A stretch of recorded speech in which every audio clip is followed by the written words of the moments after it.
ലോകത്ത് പ്രത്യേകിച്ച് അനാഥ മന്ദിരങ്ങൾ ഏറ്റവും കുറവുള്ള എവിടെയെന്ന് ചോദിച്ചാൽ അത് മലപ്പുറം ജില്ലയിലാണ്. ഏറ്റവും കൂടുതൽ എറണാകുളം ജില്ലയിലാണ്.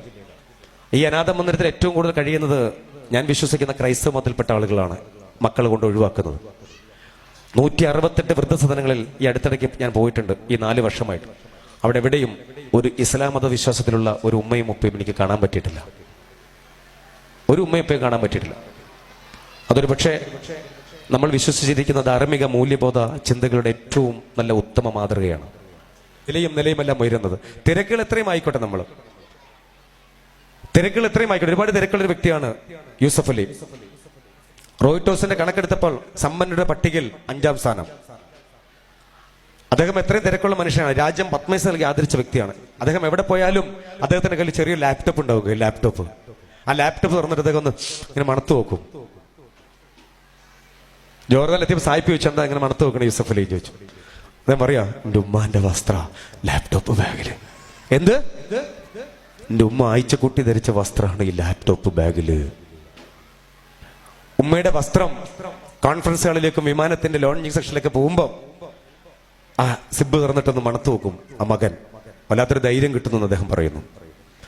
അല്ലേ, വല്ലാത്തൊരു ധൈര്യം കിട്ടുന്നു എന്ന്. ഈ വർത്തമാന കാലഘട്ടത്തെ തലമുറകള് ഉമ്മാന്റെ വസ്ത്രം അങ്ങനെ കൊണ്ടു നടക്കുവോ? ഇല്ലേ?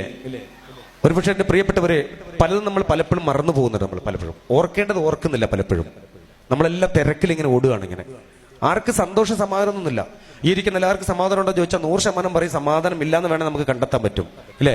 സത്യ സാറേ, ഒന്നില്ലെങ്കിൽ ഭർത്താവിനാൽ, ഭാര്യയാലും, മക്കളാല്, സാമൂഹ്യ ചുറ്റുപാടുകളാൽ, സാമ്പത്തിക ചുറ്റുപാടുകളൊക്കെ നമ്മൾ വിഷമം അനുഭവിക്കുന്നുണ്ട്. അതൊക്കെ നമ്മുടെ പ്രാർത്ഥന കൊണ്ടും വിശ്വാസം കൊണ്ടും, ഇല്ലേ, നമ്മുടെ സഹജീവികളോടുള്ള നമ്മളെ സഹാനുഭൂതി കൊണ്ടും, സബ്റ്റുള്ളവന് കൊടുക്കുന്ന അനുകമ്പ, കൃപ, ഇല്ലേ, മാനുഷിക മൂല്യം, മാനവിക മൂല്യം, ഇതെല്ലാം ചേർന്ന് സാമൂഹ്യ പ്രതിബദ്ധ പ്രവർത്തനങ്ങളൊക്കെ പങ്കെടുക്കുമ്പോഴൊക്കെയാണ് നമുക്ക് സന്തോഷം കൂടുന്നത്. നമ്മൾ മനുഷ്യനായിട്ട് ഇങ്ങനെ പ്രത്യാശയോടുകൂടി, പ്രതീക്ഷയോടുകൂടി മുമ്പോട്ട് ജീവിതം ഇങ്ങനെ കൊണ്ടുപോകും.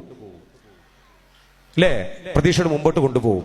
പക്ഷെ എന്തെല്ലാം നിങ്ങൾ ചിന്തിച്ചാലും പ്രവർത്തിച്ചാലും ഓർത്തോളൂ, ജന്മം നൽകിയ മാതാവിന്റെ കാൽച്ചുവട്ടിൽ സ്വർഗമുണ്ട്. മാതാപിതാക്കളുടെ കാൽച്ചുവട്ടിൽ ആ സ്വർഗം നേടാതെ എന്ത് അറിവ് നേടിയാലും, എന്ത് പരിജ്ഞാനം നേടിയാലും, എന്ത് സമ്പാദ്യം ഉണ്ടാക്കിയാലും, as per I am concerned, you are a big zero. അതാ യൂസഫ് അലിയുടെ സ്ഥാപനത്തിലേക്ക് ഞാൻ അദ്ദേഹത്തെ മഹത്വവൽക്കരിക്കല്ല ചെയ്യുന്ന കേട്ടോ. യൂസഫ് അലിയെ ഒരു സ്ഥാപനത്തിൽ അദ്ദേഹത്തിന്റെ ബയോഡാറ്റ എടുത്ത് നോക്കിയാൽ മതി. 50 ചോദ്യമുണ്ട് ബയോഡാറ്റ. ഒന്ന് ഊര്, പേര്, നാട്, വയസ്സ്, ഭാഷാപഠനം, എക്സ്പീരിയൻസ് എല്ലാം ചോദിക്കുന്നുണ്ട്.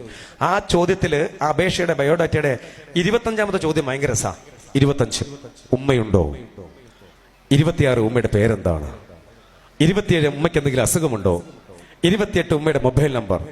29 ഉമ്മയുടെ പോസ്റ്റൽ വിലാസം. 30 ഉമ്മയെ നാട്ടിൽ ആരാണ് നിങ്ങളുടെ അസാന്നിധ്യത്തിൽ സംരക്ഷിക്കുന്നത്? 31 എന്റെ സ്ഥാപനം താങ്കൾക്ക് തരുന്ന ശമ്പളത്തിൽ മുടക്കം വരാതെ പ്രതിമാസം താങ്കളുടെ ഉമ്മയ്ക്ക് എത്ര ശതമാനം തുക നാട്ടിലേക്ക് അയച്ചു കൊടുക്കും ഉമ്മാന്റെ പേരിൽ? മനോഹരമായ കൺസെപ്റ്റാണ്. മാതാപിതാക്കളുടെ കാൽച്ചുവട്ടിൽ സ്വർഗമുണ്ട്. ഞാൻ